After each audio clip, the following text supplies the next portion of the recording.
Hi, everyone. The Securities and Exchange Commission has finally issued its final rules on climate disclosure, and it's not what everyone expected. I'm your host, Bill Coffin, and this is the Ethicast.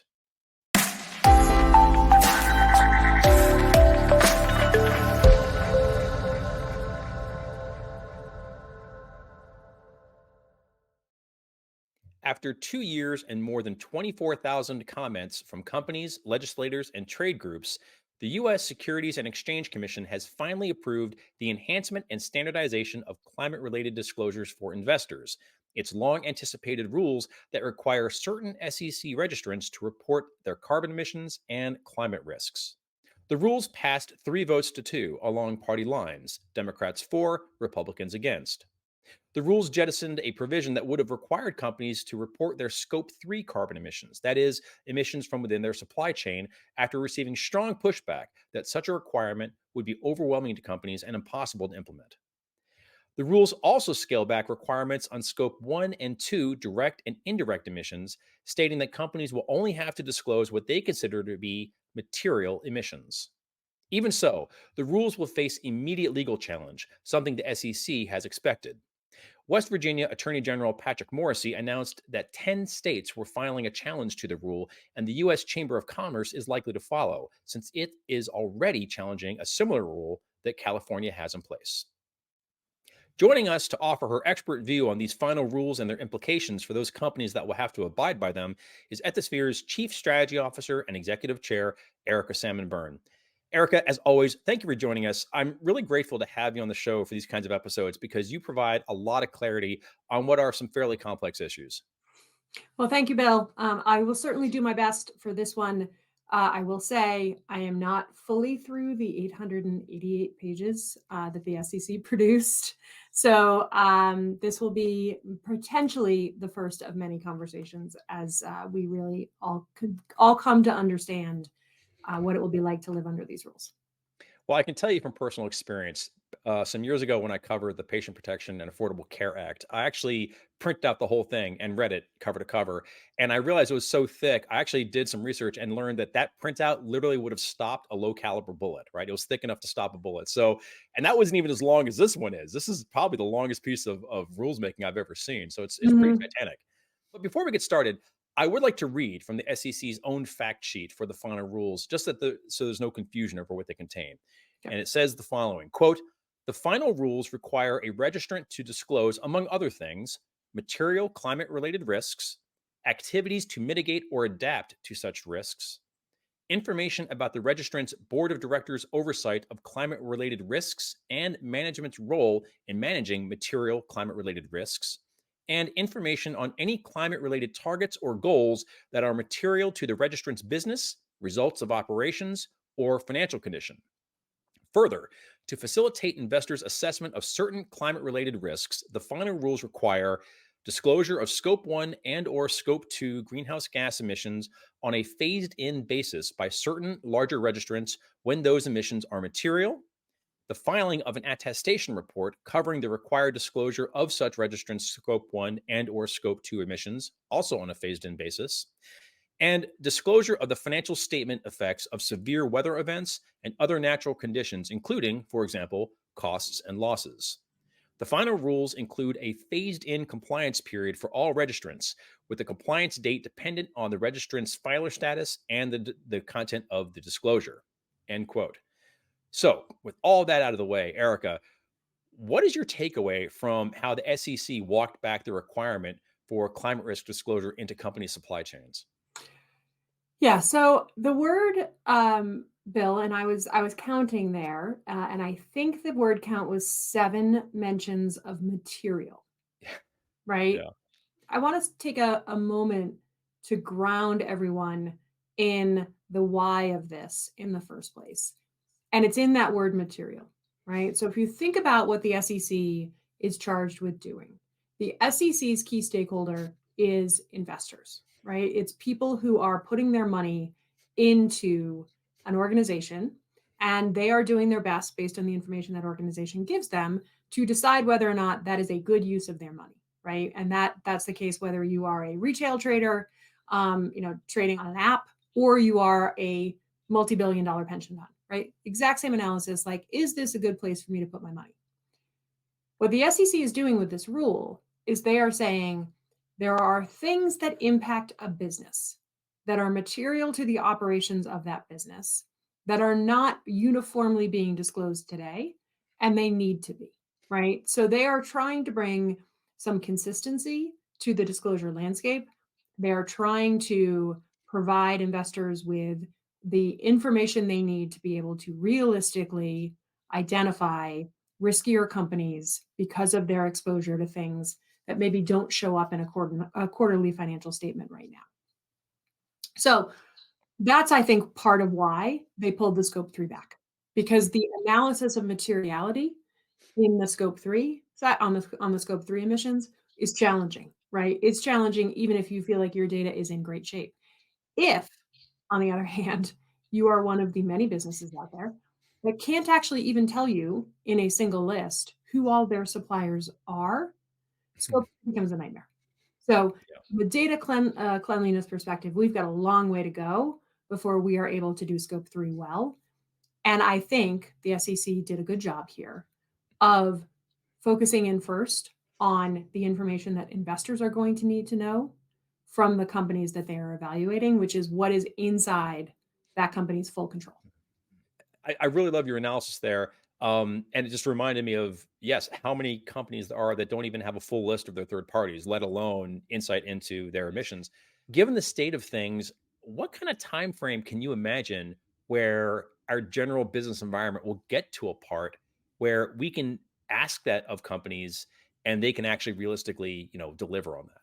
I think it's a long way off, Bill. I do. I think it's a long way off. I mean, I think, look, the materiality analysis is obviously something that the SEC is using in the context of, the filing environment, right? The listing environment.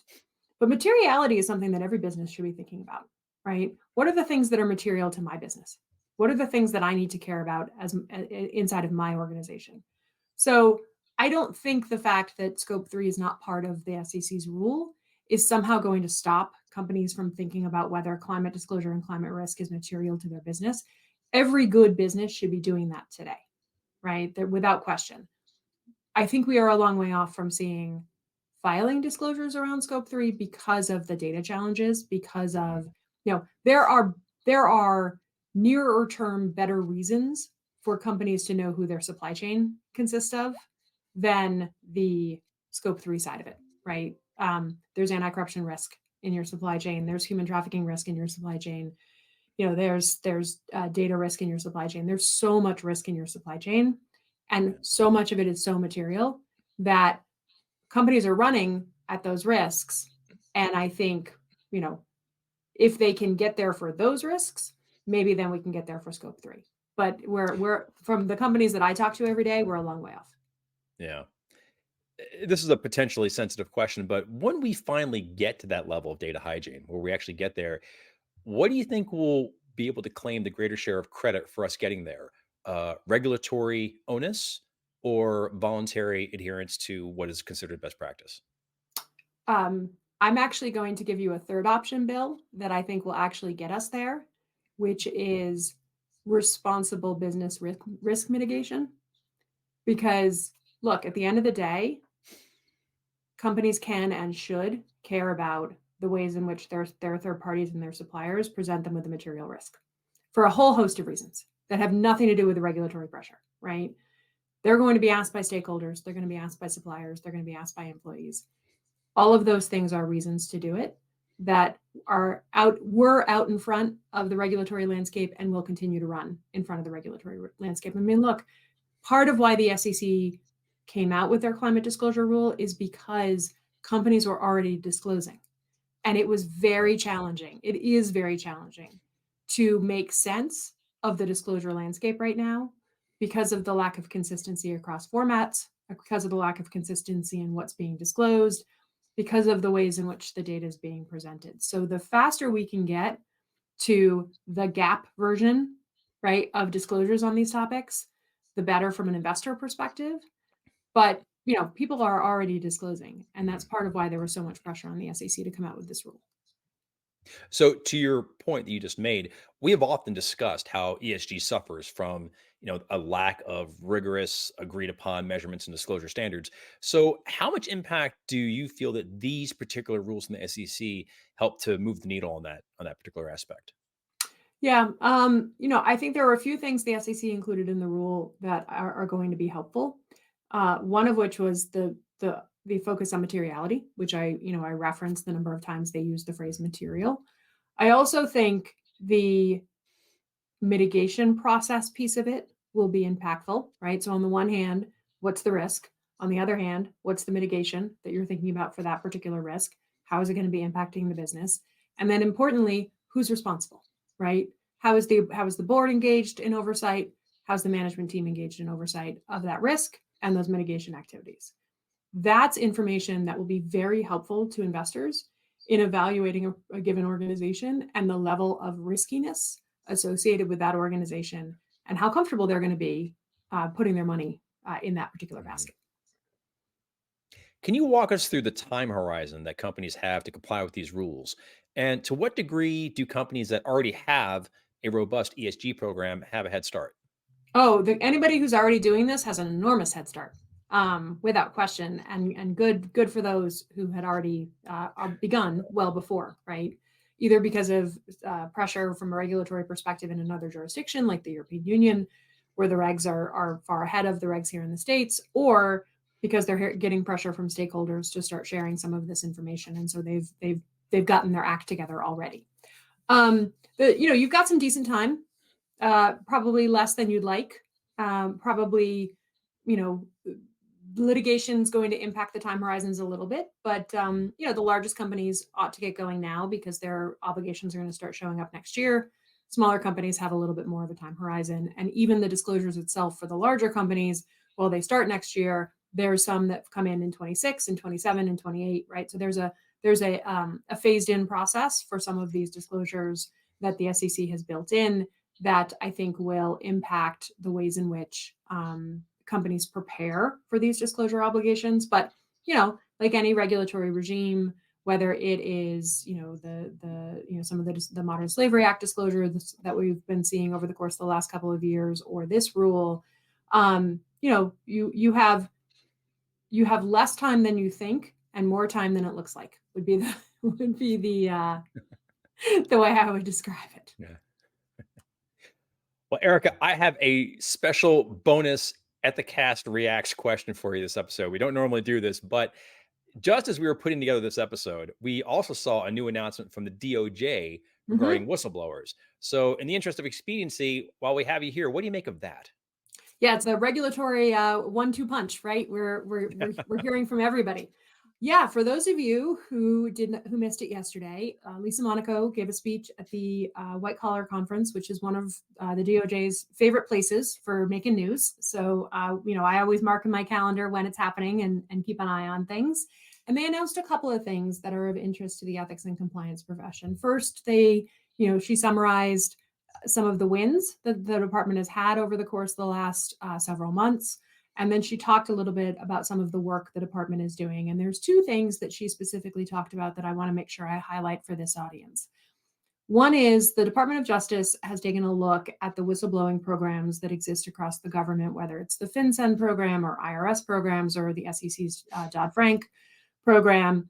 And she described it as a patchwork quilt that doesn't quite cover the bed, which is a very Okay. evocative image. And you can Love see that. where this is going, which is the Yeah. department has now announced that they will have their own whistleblower program for some of those pieces where there isn't a natural home for the issue that somebody wants to raise. It's a pilot it's a program they're standing up now. So we don't have all the details. We don't know kind of what the monetary structures are going to look like. We don't know what the thresholds are going to look like, but we do know a couple of things. It is specifically targeted at types of misconduct that don't have another obvious government home, right? So that's point number one. It is specifically targeted at information the DOJ doesn't already have. So if it's an active investigation or the department has come across this information in some other meaningful way, they will not be able to participate in the program. That's very similar to the other government programs that I mentioned. And then it is specifically spoken about in the context of the government's general position on preventing corporate misconduct, right? So it is kind of woven into that fabric of the evaluation of corporate compliance programs and some of those other pieces. So for those of you out there that are thinking about your own speak up cultures, how comfortable people are coming to you with concerns and questions, and the potential impact that you might have seen from some of these other programs, keep an eye on this, and you're going to have to think a lot about how you make sure that the channels that you need to have open to you internally are fully open, functional, and working the way you need them to work, because there will be yet another place offering money in return for information. The second thing that Deputy Attorney General Monaco talked about, though, at the conference is AI. And she specifically called out compliance professionals thinking about how to identify AI risk as part of their compliance programs as something that's going in the ECCP. So if you're not already panicking about what that looks like, start now, Yeah. right? And start thinking about the ways in which your program is equipped to respond to new and innovative and interesting risks, right? Because that's what the government's asking you to do. She pointed to AI and basically said, look, this is a compliance risk, right? This is the kind of innovative, disruptive technology that we expect your program to be able to address. And when we come in to look at your program, if we need to, it's one of the things we're going to ask, right? So what does your responsible use of AI policy look like? How are you thinking about talking to your people and training on AI risk, right? Those kinds of things need to get into your program now. And you need to start thinking about that as part of your area of responsibility. That's something that she specifically called out in the speech that she gave yesterday. And then one of the members of her team gave a follow-up speech today, talking a little bit about where they are in the development of that whistleblowing program, and some of the questions that they still have to answer as they stand it up over the next 90 days. It's looking to be operational in the fall, but she specifically cited FEPA, which is not the FCPA, but the FEPA, right? The Foreign Extortion Prevention Act. I think I got that acronym right. And it is going after the asker of the bribe, right? So it is specifically looking at the people who are on the, buy side of the transaction, so that it completes the cycle of prosecuting both the people who pay the bribes, as well as now trying to go after the people who asked for them in the first place. Well, Erica, thank you so much for lending your insight and expertise on these new rules. I'm sure there's going to be a lot more conversation around them in the coming days. For sure. Absolutely, without question. And Bill, I'm actually going to go from this recording, which we are doing together, to a meeting on how to get all these citations into the sphere so that all of our data is correlated to these new government programs. So for those of you who are looking at Ethisphere's data on a regular basis, stay tuned for those citations to show up very soon. To read the full text of the Enhancement and Standardization of Climate-Related Disclosures for Investors, visit sec.gov/newsroom and look for their March 6th press release. Or better yet, you can hit the link in this description's show notes. And for a host of resources providing helpful intelligence on the wide array of regulatory issues in today's ethics and compliance environment, please visit ethisphere.com/resources. I'm Bill Coffin, and this has been the Ethicast. For more episodes, please visit the Ethisphere YouTube channel at youtube.com/Ethisphere. And if this is your first time enjoying the show, please make sure to like and subscribe either on YouTube or on our podcasting platforms at Apple, Spotify, Google, and Amazon Music. Thanks so much for joining us. And until next time, remember, strong ethics is good business.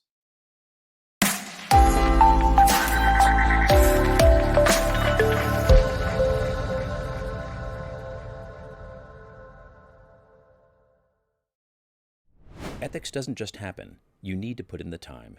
So make sure to register for the 15th Annual Global Ethics Summit, a live and virtual event in Atlanta, Georgia from April 22nd through the 24th. Save $200 by using the code Ethicast at registration. To learn more, visit attendges.com.